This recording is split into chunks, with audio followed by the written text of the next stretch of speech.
Welcome everyone to this new episode of Will It Restart? Today, as you can see, we're restarting an E30. Marco brought this to me, we just finished getting it off the trailer. You'll see, this car has a little peculiarity, a bit more. There we go, we're good. It hasn't been driven in 10 years.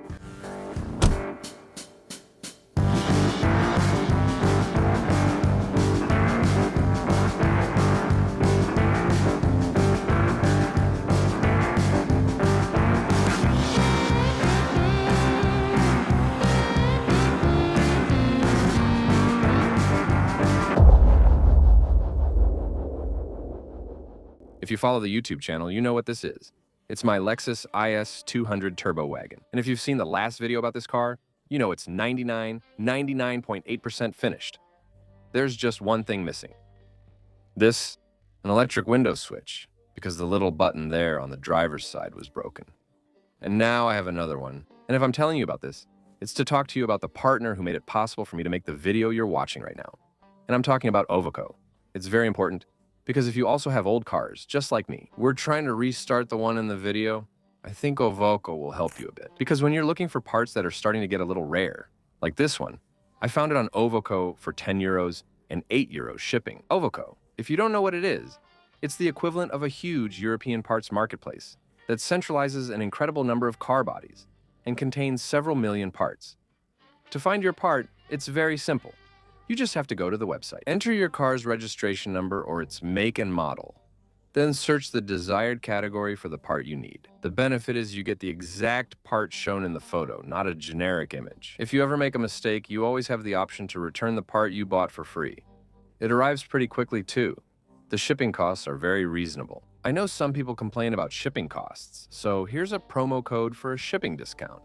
Now you have no excuse not to order. Anyway, you'll find the link to Ovoco in the description, as well as in a pinned comment. And I really encourage you to take a look around your car. And if you notice that there's a part that's in bad condition, or, that little plastic piece you've been looking for, the one that's been bugging you and you think, hey, it would be good to replace it, just go to Ovoco. I'm sure you'll find it there. Now, back to getting it started.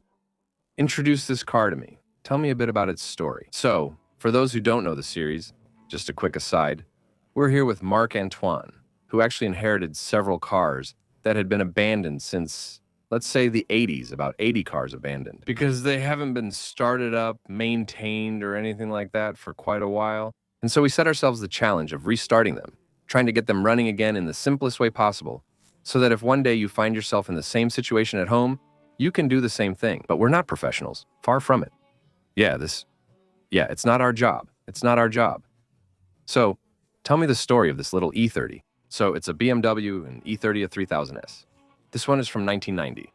So it's a pretty nice model with its it's a 4-cylinder, right? Yeah, 4 cylinders. So it was the most powerful engine that came out in an E30, except for the M30, of course, but in 4 cylinders. It's a car that was discontinued, so to speak, in 2016. So it's been about 10 years. I had already tried to get it running again, even though the radiator was leaking. So what I did was I changed the radiator. After that, I wanted to restart it to do all the bleeding and cooling, and the fuel pump gave out completely. And so a little while ago, I changed the fuel pump. I tried to restart it, but it didn't start. So I need to figure out where the problem is coming from. And this is a good opportunity for both of us to get it running again, for the series. Yeah, so about 10 years, right? Let's just clarify 2 things that you forgot. The rims you see right now are not the original rims of the car at all. These are rims that Marco put on the car so we could load it onto the trailer, because the original rims were BBS 14-inch, so honeycomb style. The tires were completely blown out, flat. Well, the advantage with this one is that it had been stored indoors. Yes, that's right, it was kept safe. As for the bodywork, honestly, it's okay. It's not rusty. Well, let's take a look around. It's not rusty. It's far from being new, you see. Well, there's no paintwork that stands out, because it's a car that spent most of its life in the VAR region. There's quite a lot of sun over there too. Yeah, it's a bit sunburned. Some areas could use a full repaint. But there's no rust, you see. As for the rocker panels and everything, no, it's really perfect in that regard when it comes to rust. That's rare, that's what's cool. Yeah, totally. So, it's cool, it's fine. Overall, it's still in good condition. Yeah, there are some small dents. On the right side, I think they must have hit something on the side, so it was patched up again. Yeah, I hadn't noticed. Yeah, right there. That's the only flaw I could see on the car. Here too, on the front fender. Yeah, that's all. But overall, it's really just, yeah, minor stuff. Yeah, that's it. What's nice is that it does have a sunroof. Yeah, it's a sunroof version after all. You were telling me, we'll come back to it a bit later inside, but it has an option that was added by BMW afterwards, which is pretty rare. Exactly. Well, show me the engine. Come on, let's take a look at it. Let's say, the most important thing about this car. Because for me, well, I have nothing against the 316 or 318, they're great. No, I had two 316S myself, personally. I love them. Really, they're awesome. But here, you'll see if we can drive it. By the way, I'm going to test it, which is rare. There you go, look, I was just about to mention that. Yes, because the main goal of this video series is to get the car running again, and if it's possible, if the car allows us, to go for a test drive with it. Which is what happened actually with the video about the 205 GTI, unfortunately. Not with the traffic. And also not with the previous videos, the Range Rover V8 and the BZ40.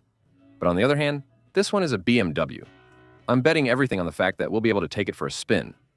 Come on, go ahead, show me that. So, what's cool is that you've already had two BMWs yourself, a 316. I think it's a 316. I had two 316s, yeah. That'll really let us see a fourth injection model. And above all, we're not getting tired of it. It's really, really nice. Yeah, well, you wait, I'll go to the other side. Go ahead. So, yeah, actually the engine is still pretty clean. The layout is different. Yeah, no, the engine is very, very clean. So, well, the radiator that I changed, so we'll still need to do another flush, check the levels, well, all the fluid levels, things like that. Yeah, that's not bad, before anything else.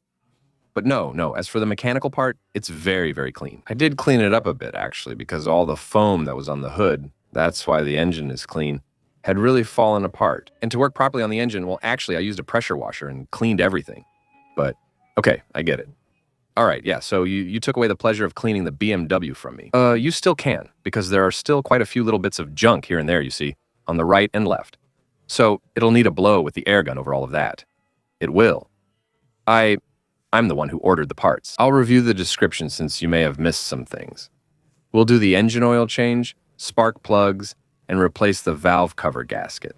That's good. We're going to remove this part to take a look at the internal condition of the engine. Since it's a SOHC, I'd like, for us to lubricate the camshafts a bit before starting, right? Put a little bit of oil on it, really, so that it, yeah, no problem. So anyway, we'll still run the engine, of course, so that the oil pressure builds up. But since we're taking off the valve cover, we'll at least put the, yeah, of course, a little bit to help with starting, to make sure there's no problem. Well, listen, that's all there is to it. As usual, oil change. We'll start with the oil change, yeah. Let's go.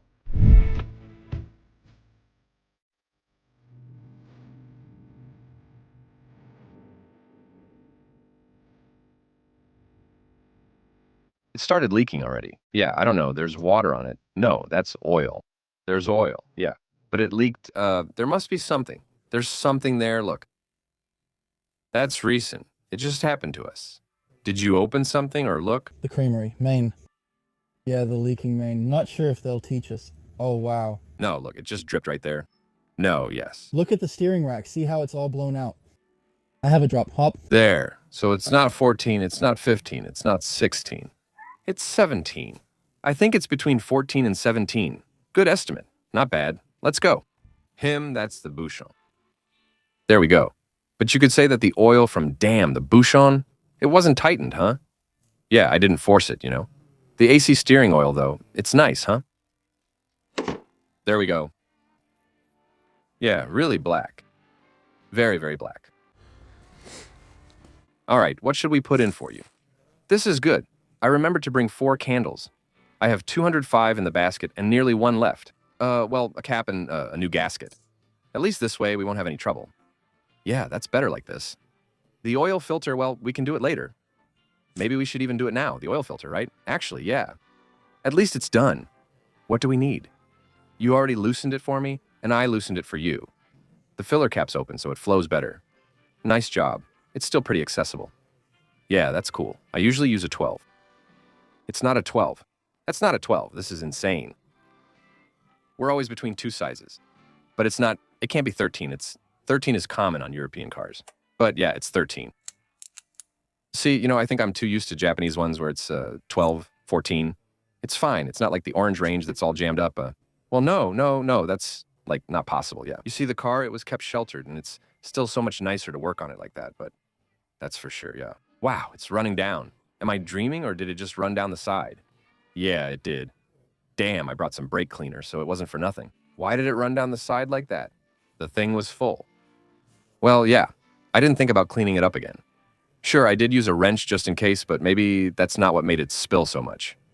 I'm sorry. No, it's not a problem. We'll clean it up properly afterwards. It might leak a bit, but is it filling up or fine now? It's fine. Go ahead. Yeah, pull the screw out. You think so? Yeah, you can take everything out. Normally there's a tiny O-ring.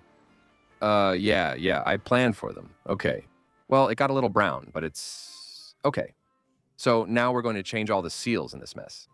So there's an O-ring here, a small one here, and the metal one. I think it's this one here. Yeah. It seems a bit bigger, right? Yeah, I think so. Anyway, I have a box with some seals just in case. Well, although this one isn't the one that wears out the most, but just in case. Yeah. Well, we'll put the old one back, or if you have a spare. Yeah, well, look in the... For once, my little box of seals, you see. We're always scrambling for seals, every time. So, the O-ring here. Not too much. I change it. I put on a new one, of course. Incredible. I have the same one, yeah. Made of copper. Perfect. There. The little one is a bit more annoying, but that's okay. It's good. It's a bit dry, you know. But I had it. There you go. Perfect. Yeah, well, okay. So far everything's fine. Perfect. Impeccable. We'll put it in there, and then let's go.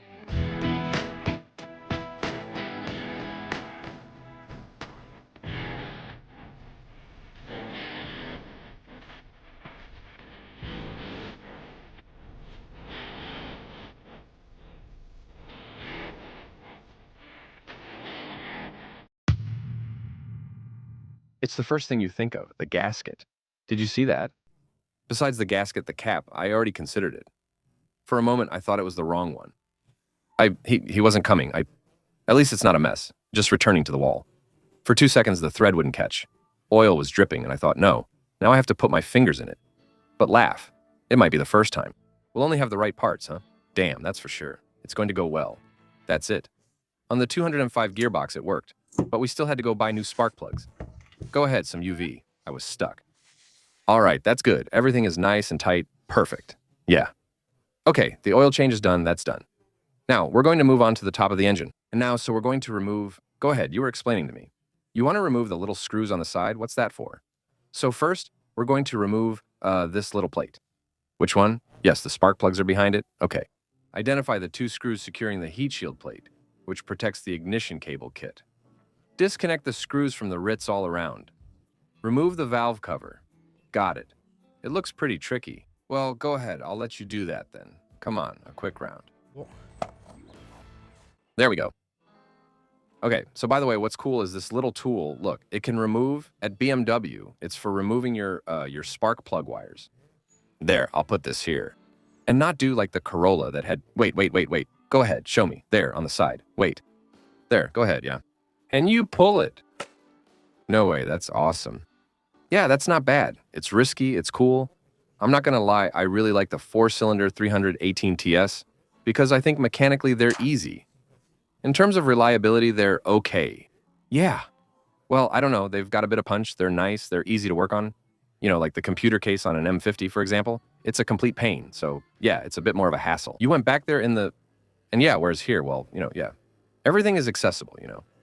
And by the way, another thing about this engine is that there's no timing belt, Michelle. So in terms of maintenance, apart from the oil change, it's good. Yeah, well, that's like all BMW engines, I'd say. Well, the M50, it has a timing chain too. Yeah, the more recent ones, but on the 30, I think there are even the M40.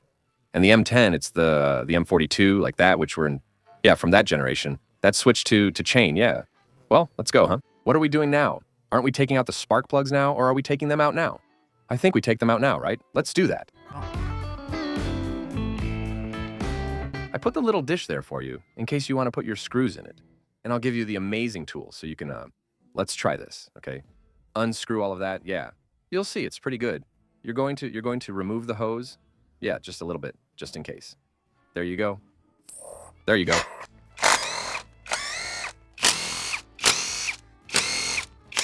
It's working well with this tool, huh? The time savings are incredible, huh?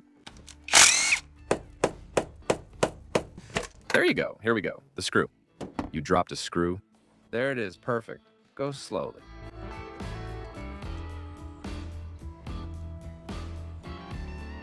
For Rami, it's nice and clean. These engines are always clean. No, but what I mean by clean is, when I do rocker covers, everything was yellow, you know? It was pretty burnt. Yeah, there you go, honestly. Excuse me. It's still really clean, though. Remind me of the car's mileage, because it's got some miles on it, I think. Did we say it? I don't think we did. We didn't say it, but it has exactly... Honestly, it's clean inside, huh? 223,000... 223,000, take a look. Well, this one is fabric, though, so you have to maintain it. Yeah, but it's really very clean, I think. There are quite a few receipts, and that's it. It's nice to see. Honestly, it's a beautiful piece, huh? I love these engines. Come on, let's take this off. It's still pretty dry, huh? Yeah. And you can see it was mostly on the bottom. The original one, huh? That's the difference. You can see it was leaking a lot down there, at the bottom. Well, the top and the bottom too, huh? No, well, a bit less dry. Less. It was mostly on the top, I think. Yeah, it's funny, yeah. You see it's, well, it's original, huh? With the BMW engraving. Right on the gasket. Yeah, on the gasket, there's the BMW logo. Yeah, BMW, the part number. Okay, you went all out back then, huh? So either it was done in the meantime because it's not super, super dry either, but, or it's just really good quality. Honestly, it's actually pretty good. Now, let's tackle this one.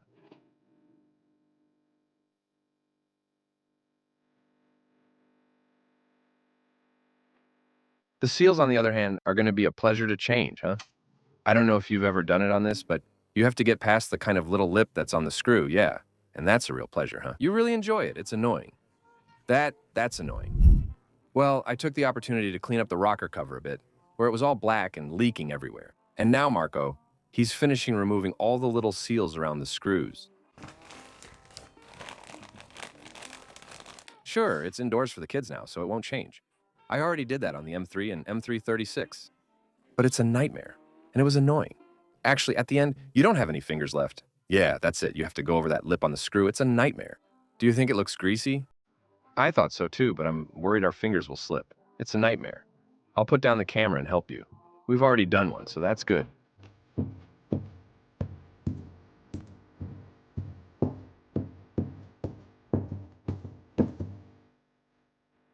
Never again, man. Am I doing this kind of gasket job? Me neither. Never again.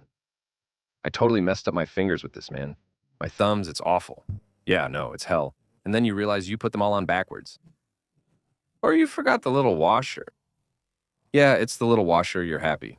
To remove them down there, we had to cut the old ones off. It's easier if they're dry, but even new ones I can't remove without cutting. I think it's done for. No paste here then. So, not here. We'll just put it on on the half moons. On the half moons, but that's it. After that, really, there's no need for more, you know? Okay. Well, listen, let's put it in then. The back, there, the half moons here. There we go. Yeah, like that. Perfect.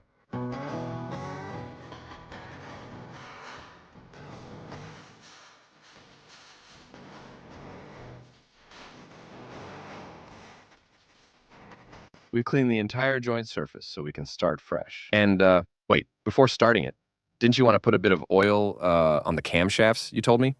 Well, you know, since, what's it called? I still turned it a bit with the wrench to see if it wasn't stuck in the meantime. It still put a bit of oil back, so we'll add a little more, you're right. We'll put a little, it doesn't cost anything. We'll add a little bit, but that's why it's not dry, you know?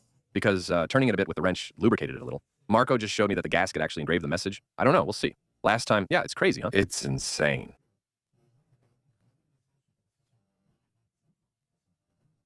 Here as well, you can see it's never changed. But how can it burn through metal? Well, the plastic was a bit thicker, but still, I don't know. Anyway, it's crazy. Let's just back up, back up, back up, keep going. We're going to back the car up a little bit because with the sun right now, I can't get good shots. So we'll just move it back a little into the shade. There, that'll be a bit better. There won't be all the sun's reflections and everything. Look, it's much nicer to watch now.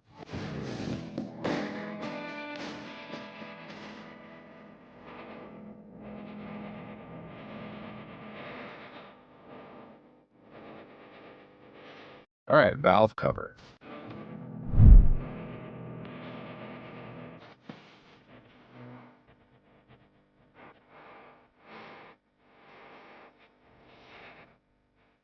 Well, the helmet is on. That's done. We're going to move on to the spark plugs. And once we've done the spark plugs, we'll fill the engine with oil. Well, as for the spark plugs, I don't think it could get any harder. It's extremely simple. However, I'm still very curious to see what condition they're in. Here's what they look like. I'll try to show you as best I can. They're all burnt. They're not dead. I think they're still working. This is how it's supposed to look when brand new, but it doesn't look the same. I use the same technology again. There you go. There we go.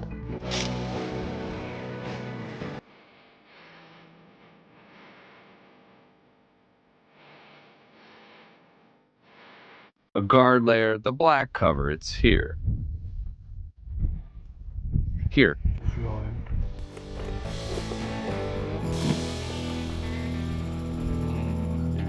It's over.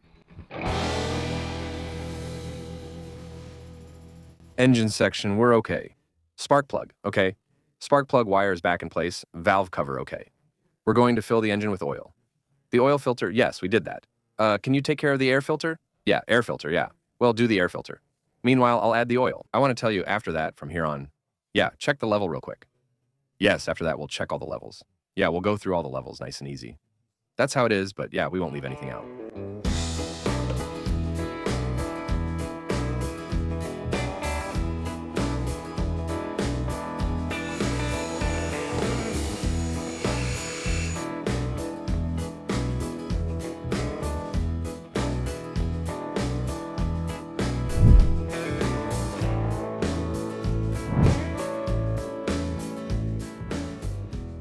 Now, normally, we're not far from the truth. We'll be able to give the starter the first try, then see what's really going on with this car, whether it's going to start quickly or not. What do we have left now? We're going to check the water, yeah. Yeah, because anyway, since I couldn't bleed it, we'll do it after it's done. How does it look? Yeah, it's just a little low, yeah. Yeah, well, I have some, we'll add more. We'll add a little bit. We'll check the oil level again after starting it. Yeah, if it starts.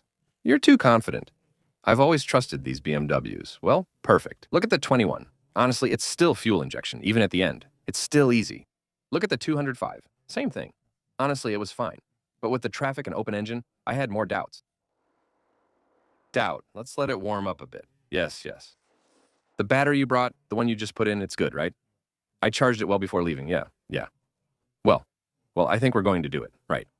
Go ahead then. First test after 10 years. It would work better with the keys.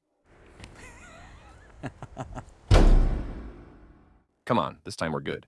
We have the key. Well, at least there's still some battery left. Okay. It's clean. Not bad. Ah. Whoa. What was that again? That was... She's not at full capacity. She's missing a few cylinders, right? Ah! Strange. As long as it improves, that's fine.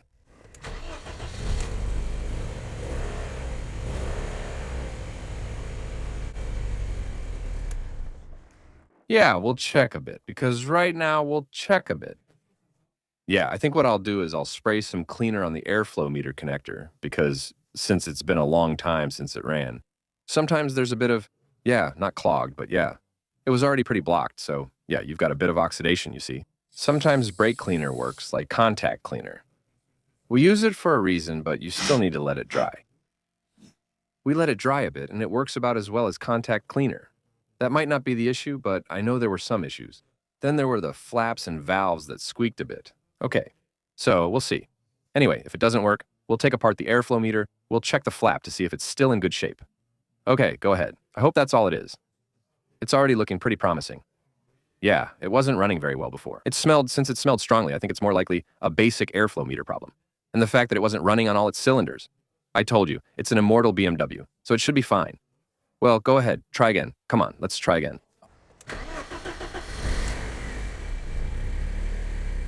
You see? It's perfect. Now, I feel like all four are working. Yeah, all four are working now. And are you holding the throttle, or... I held it a bit at the beginning. There, you let go of the... There, I let go, yeah. There, you don't have your foot on the throttle anymore. There, I don't have my foot on anymore, yeah. I look like I'm doing it, huh? Well, that would mean we might be able to go drive it. I think so. Why is it increasing on its own? We checked the brake pads earlier and they were fine. The brakes aren't stuck, we pushed it earlier. Yes. No, honestly. Now we're gonna bleed the coolant, and then it's good. We'll let it warm up quietly. All right, that works for me. No, perfect, really. Great. Maybe a little cleaning too, right? Yeah, obviously. Since it started, we haven't shown the interior. Well, go ahead, cut it there. Yeah, we'll do the rear heating later, yeah. And we're going to show you the interior, and maybe also show you the special feature we mentioned about this version. Yes, so, first of all, the interior, well, it's actually pretty well preserved, let's be honest. So, fabric, yeah, plaid, yeah, it's stylish. It was only on the 3 or 4 models that you had this pattern, yes, yeah. The plaid fabric, and you also have it in some M3S, M3 E30S. All right, okay. There's this plaid fabric, but it was often semi-leather on the sides. So these are comfort seats, they're not bucket seats. It's an option that you could have. Okay. And back then, well, look, hey, there's not the crappy one. Where is it? Yeah. Well, at least it protected the bench seat. And what's cool, yeah, look, you see, here it's cracked a bit on the sides, yeah. Yeah, from the sun. Yeah, but that's the flaw of the E30s, the sun. But on the other hand, you see, look, it's not torn. Yeah, perfect. Even underneath, it's perfect. Just needs cleaning. Impeccable. No, that's cool. Also, the black headliner. You won't find that on other E30s. Let me explain. It was specific to the IS. Since they were M packs with 3 or 4 pieces, there were still plenty of options. You also got the black headliner, which other E30s didn't have. Yeah, it looks cool in black, yeah, I admit. It turns with the little crank. That's pretty funny. It's really from that era. And show me then, the famous little option. Yes. Back then, if you were a bit hot in the summer, you had 2 options. If you ordered it from the factory with the AC option, it was integrated right into the air vents. Or the car was at the dealership, and you would ask BMW to add the AC for you. And so, if you added the AC, well, it would come out here, through your glove compartment. So also at that time, you had this big thing, which isn't the most stylish either. It looks like a cassette rack, but it's the air conditioning. That's how you recognize AC units that were installed after the car was made. After the car was manufactured. Yeah, exactly, yeah. So that means the AC only comes out at the bottom. No, actually, it comes out at the bottom, and it also comes out at the top. Yeah. All right, okay. So, yeah, why they did that, why they did it just there, I don't know. But you have 2 behaviors. Well, maybe they're a bit directed toward the passenger, so you get that one. Yeah. And especially you have quite a few parts, let's say, that are behind. So everything like bottles, disinfectant, that's in the front. You have some control parts in the back, which might explain why they designed the system this way. You can't put the storage compartment and air conditioning there. Yeah, okay. But it's cool then, an E30 with air conditioning, because that's not common. It's like a unicorn, it's crazy, yeah. It's not common. There's also the small M-Tech steering wheel with a small diameter too. You can recognize it because compared to the other M-Techs, here the gap between the button and the spoke is much, much smaller. That's cool too. Those steering wheels are rare. But the problem is the heel, so I'll need to replace it. You also have a cool feature, the stack of cards. You have the mirror, called the M-Tech mirror. You press the small stack of cards, but the ignition must be on. And you have the little light. Awesome, yeah, awesome. And so, yeah, it was a pretty cool option back then, too. So those are the little bits of info I have about it. Then you have the gear knob, well, the leather gear knob with the boot. So that had been redone really nicely, so that's nice. Honestly, cool. Well, listen, cleaning.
Well, Marco, what do you think of this E30? After 10 years forgotten, it runs perfectly. At least that's how it feels to me. It feels like it was never stopped. So, how is it in terms of chassis, braking, steering, all that? Well, right now it's good, it's warmed up a bit, so it's fine, we'll check. The braking is fine. Chassis, maybe the 4 shock absorbers. Yeah, it's good. It's an M-Tech chassis, but you can still feel it's a bit soft. It's aged over time, so I think it wouldn't hurt to give it 4 little coilovers or something else. Can you explain to me why the car has 220,000 km and there's absolutely no noise in the chassis? Do you know why? Go ahead. Because it's a BMW. That line is getting on my nerves. I'm fed up. That's not the answer to everything. You know, you can answer as many questions as you want. No, but the E30, it was well made and it ages really, really well. Honestly, there's not a single noise. You don't hear a thing. By the way, the steering, it's smooth, it's super pleasant. And yeah, you even have power steering. There's power steering on it, yeah. So, but it's really pleasant. Honestly, to drive, there you go. Like they say, it's a pleasure to drive. Hey, why don't we get behind the wheel for a bit and see, huh? Maybe you'll try it out. That would be nice. Yes, I'd really like to try it, yeah. I think you should try this. You've already experienced it with the 316 and 318. The 316, which was already good. No, it was 2. 316? No, it was 2 316s. 316 carbide. 316 carbide. And then the M3 E30, holy M3 E30. Yes, exactly. So, I had the honor of trying it out. Yeah, absolutely. Well, listen, now it's my turn. I only asked Marco if I could drive because before our test drive, he had already offered to let me drive. Of course, yes, so I can now fully enjoy this little one. I really miss the little 316s. It's not pleasant. Well, but I didn't have them with power steering, you know. Here, the power steering is completely different. You notice it right away. That's good. And the injection too, it's awesome. But on the other hand, you see, it drives like it was just parked yesterday, actually. Yeah, that's true. Afterwards, it was properly parked, well stored, and maintained. But, I drive it every day, no problem, without the slightest issue, especially now with the 4 Harch wheels, already in 16-inch. Yeah, of course, it limits the noise a bit. Yes, because the rims it has are genuine Harch wheels. And that's actually pretty cool. And the 16-inch compared to the 14, it's definitely nicer. You get less body roll, less noise, less bouncing and all that. It softens things a bit. Yeah, that's it. It's true that with coilovers, that could be good. You know, I'm just thinking 4 coilovers. I'd put some on. Not sure if you know a good brand, but I've heard of Racework Performance RWP. We've discussed it, and it's supposed to be good for coilovers. I'll contact them. Yeah, you should. I can a little. Yeah, go ahead, do it. Well, anyway, he's doing well at his job now.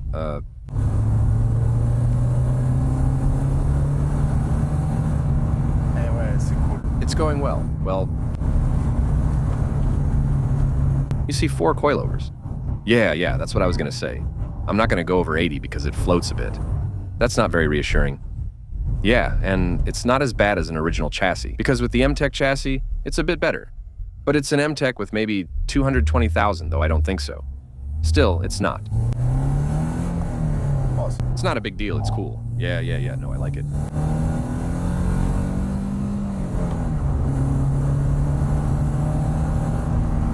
Well, guys, that's it. There you go, another one we've restarted. Well, this time, I admit there wasn't really anything very complicated about it. Fuel-injected car, sitting for only 10 years. BMW, he's right. It's actually easy to restart. But there you go, we've brought this little E30 back to life. The little thing is, you might see it in my stories, because it's not impossible that I'll borrow this car from him from time to time. Because I really miss my E30 a lot. So there you go, anyway, this little 318S is running now. Obviously, there are some bodywork expenses to take care of. That doesn't stop you from driving and enjoying it. With that, see you in the next episode of Va Ta Redemarer. If you haven't yet, please subscribe to the channel. That's all I'm asking. It's very important to me. I'm begging you, every person watching this video, please subscribe. And the final word, if you've made it this far in the video, Marco, your air conditioning is wonderful, not bad. See you soon. Bye. Ciao.